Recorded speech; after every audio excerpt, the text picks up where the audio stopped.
This is Mac OS Ken. 2 days of trouble for Apple services, news around a couple of lawsuits, and linking in with Lumen Industries. It is Wednesday, the 23rd of March, 2022. I'm Ken Ray, and this is news from Mac OS Ken, brought to you by yours truly and sponsored by Upstart. Fair and fast personal loans. Learn more and check your rate at upstart.com/macOSKen. This show is also sponsored by Notion, one workspace for your whole team. Nimble and quick are words that most of us have said since childhood. They're not childish words, though. Nimble and quick is exactly what you want your business to be, and Notion can help. For companies of all sizes, Notion provides one central and customizable workspace that can be tailored to fit any team and bring them all together to get more done and move faster. Nimble and quick. Notion is an all-in-one team collaboration tool that combines note-taking, document sharing, wikis, project management, and much more into one space that is simple, powerful, and beautifully designed. With powerful integrations and seamless navigation, you'll have everything you need in one spot so you can make speed your advantage without the silos and context switching that slow companies down. Learn more and get started for free at notion.so. You can check it out on your own and invite as many folks as you want to see how it works. Take the first step toward an organized, happy team today, again, at notion.so.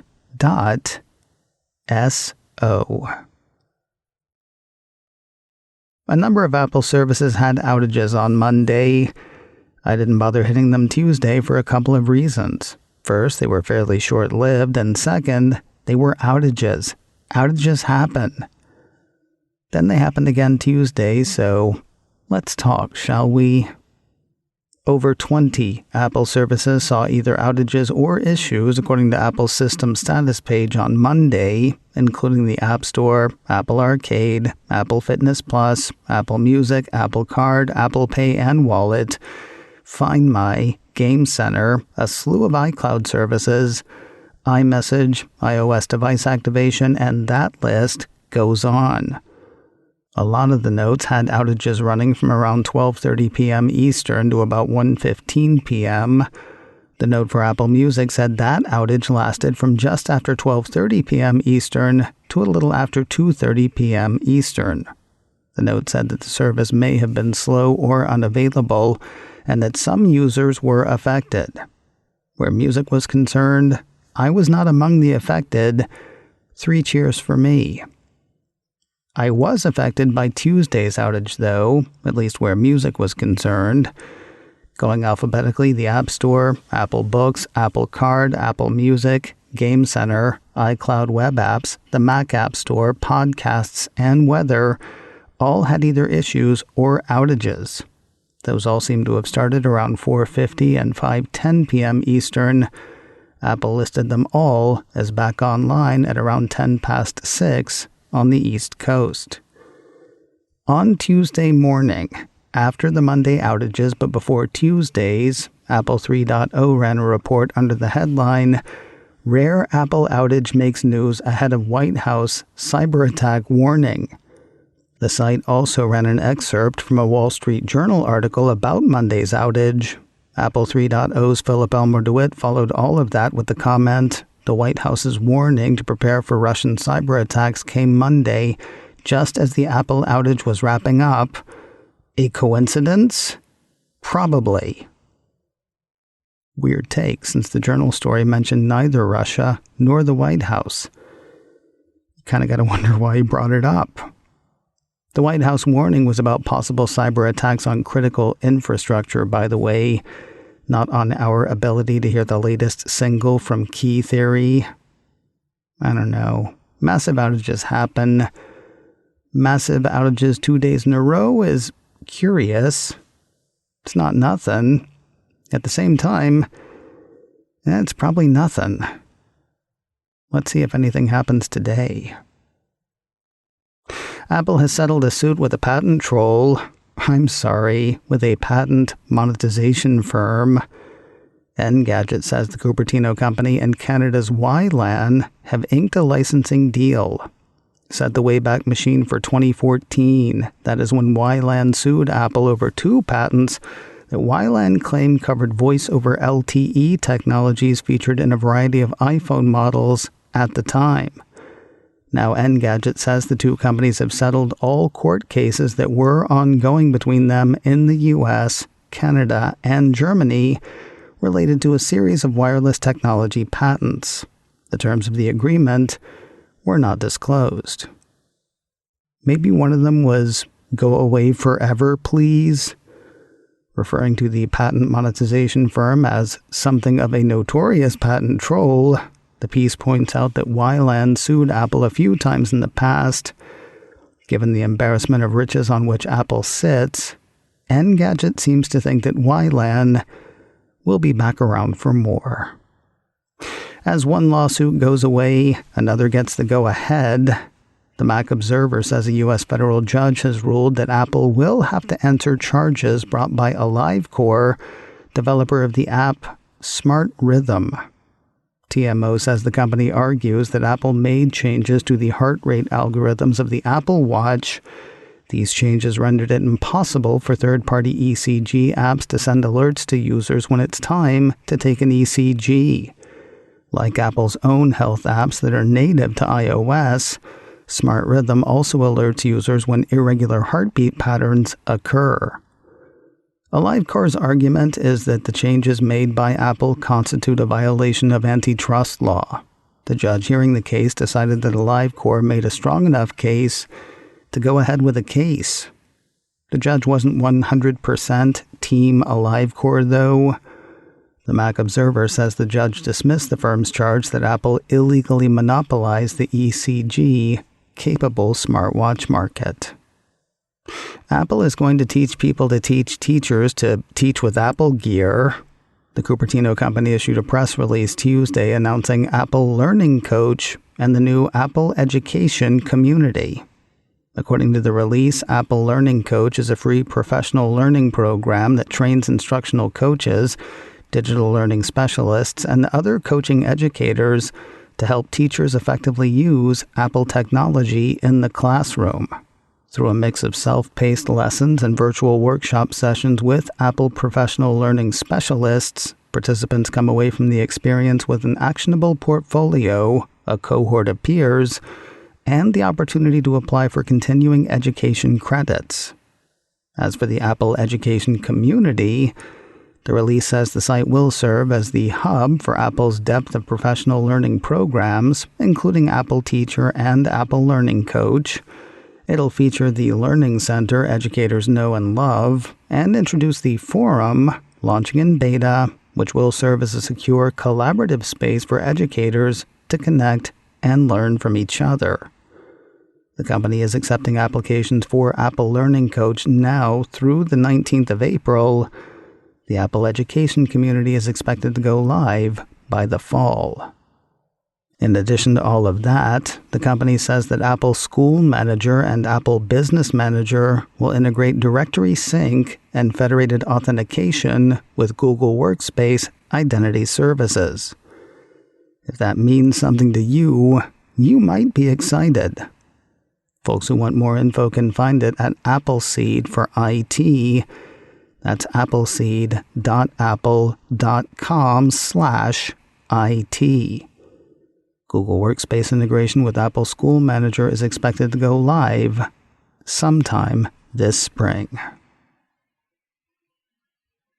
More news in a moment, but first a word from Upstart. Fair and fast personal loans. The journey to better financial health can be a long road, but if all you can do is cover credit card minimums, it's not so much a journey as sitting in gridlock. Upstart can help you pay off your existing debt quickly and easily with a personal loan so you can get where you're trying to go. Upstart knows you're more than just your credit score. So rather than just looking at your credit score, Their model considers other factors like your income, employment, and other information provided in your loan application to find a smarter rate for your loan. You can check your rate without impacting your credit score in just 5 minutes for loans between $1,000 to $50,000, and you can receive funds as fast as 1 business day after accepting your loan. That is you getting where you want to go more quickly. Find out how Upstart can lower your monthly payments today when you go to upstart.com/macOSKen. UPSTART. That's upstart.com/macOSKen. Don't forget to use my URL to let them know I sent you. Loan amounts will be determined based on your credit, income, and certain other information provided in your loan application. Go to upstart.com/macOSKen. If you've got a pair of Beats Fit Pro, you've got a firmware update. For what it's worth, Mac Rumor says firmware version 4E64 came out on Tuesday. No information about what it does so far, and no standard way to start an update. According to the piece, the firmware is generally installed over the air while the earbuds are connected to an iOS device. Putting the Beats Fit Pro in the case, connecting them to a power source, and then pairing them to an iPhone or an iPad should force the update after a short period of time. If the year or two since you've been out on the floor is a year or two too many, Shazam is ready to get you back to a venue near you. Mac Rumor says Apple's audio discovery app has added a few new features meant to make finding concerts easier. When Shazamming a song, says the piece, searching for it in the Shazam app or looking for it on the Shazam website, users will now see concert information and details on tickets available for upcoming shows located nearby. If, on the other hand, you have a specific act in mind, cool. The piece says users can now open an artist or group's page in Shazam to find dates, times, and venues where he, she, or they are playing. Looks like another little rift is open between Apple and Google. Cult of Mac says, as of now, it is no longer possible to purchase or rent new content through the Apple TV app on Android TV and Google TV. That's after less than a year of availability on the platforms. The piece has Daring Fireball's John Gruber saying the two companies couldn't come to terms on continuing sales. Gruber says he's heard from sources familiar with the matter that this is entirely about Apple and Google not being able to reach mutually agreeable terms on in-app payment commissions. Until this update, Apple had been running on an exemption not to use Google's in-app purchase. The exemption expired, so Apple TV on Android TV is now reader-only. That means content bought or rented through Apple TV will play through the Google platforms. It just can't be purchased or rented there. Gruber says Apple doesn't really like selling through Google anyway, since to do so means paying a commission, which is kinda hilarious. Instead of the ability to buy in the Apple TV app, Cult of Mac says Apple has added a How to Watch button. The piece says that button tells users how to buy content on another device to watch on Android TV or Google TV.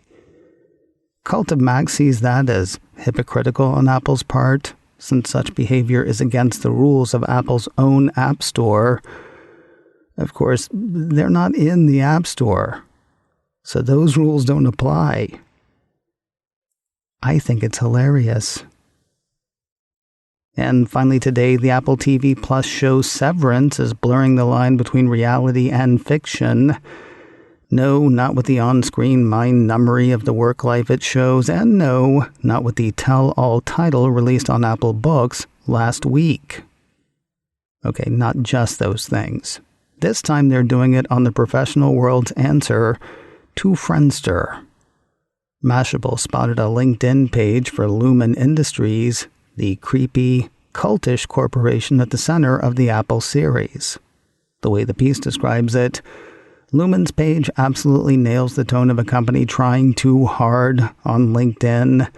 It posts cheery business platitudes that align with founder Keir Egan's 9 core principles, and it introduces the innies who work on the severed floor with short descriptions focusing solely on their productivity. Easter eggs, but no apparent spoilers for those who want to check it out. macOS Ken, brought to you by me and sponsored by Notion, one workspace for your whole team. Learn more and get started for free at notion.so.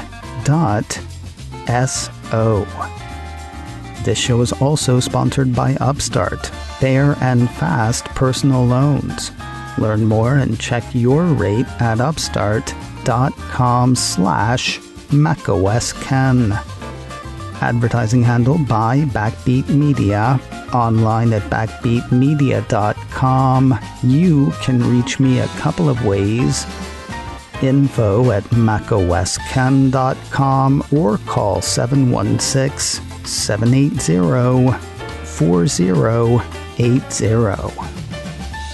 Until next time, that is news from macOS Ken. I'm Ken Ray.